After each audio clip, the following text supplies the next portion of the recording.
We do now to former Navy SEAL Carl Higbie on the follow-through on this, if there is any. What do you think, Carl? Well, I think that it's very clear that Assad really doesn't care what we say. It matters what we do. And if you want to actually stop this, if I was sitting next to President Trump today, I would say, if he does launch a chemical attack, you must leave him naked to his enemy for 500 years and destroy his entire military operations base that this came from. No runways, no here and there, no 60 Tomahawks, send 500, because it needs to be taken care of now, and he needs to understand that we will not tolerate this. Beyond that, let him run his country however he wants, but do not use chemical weapons. All right, you know, the last time we gave the Russians a heads up when we were launching those Tomahawk missiles, do you think we should do the same again? I think we give them the general heads up now, say, hey, guess what, Putin? If they launch chemical weapons, we're coming in, so get your stuff out of the entire country. All right, but the Russians, do you think they do what they did last time, look the other way, and then complain about it afterwards? Or, as they promised with, airplane attacks, that they're going to do the same?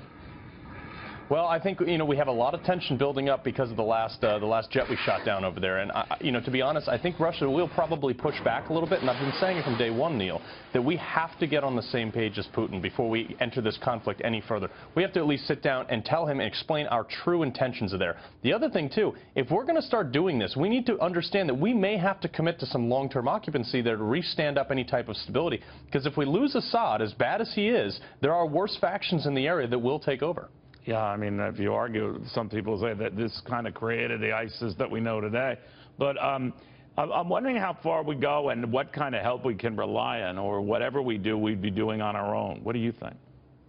Well, I mean, you have as much as a dozen factions in Syria fighting against each other and no true alliances over there. So what we need to understand is the dynamic first off between Russia, Iran, Syria, the rebels, ISIS, all the. So once we find out which ones we want to prop up, we need to commit to occupying and training with those people long term, but also engage other Muslim nations like President Trump did when he went to Saudi Arabia. They need to lead this fight. The problem is you have a dictator, and we've done this before with Saddam Hussein. We put a dictator in charge, we back him up, we arm his forces, and then he does exactly what we don't want him to do, and then we go in and try to start fresh. That's not working. We need to do two things here. One, leave Assad there and just let him do it however heinous he is. Or two, potentially remove him. And this chemical weapons potential attack that he's threatening right now or preparing for could be the deciding factor on what we do there.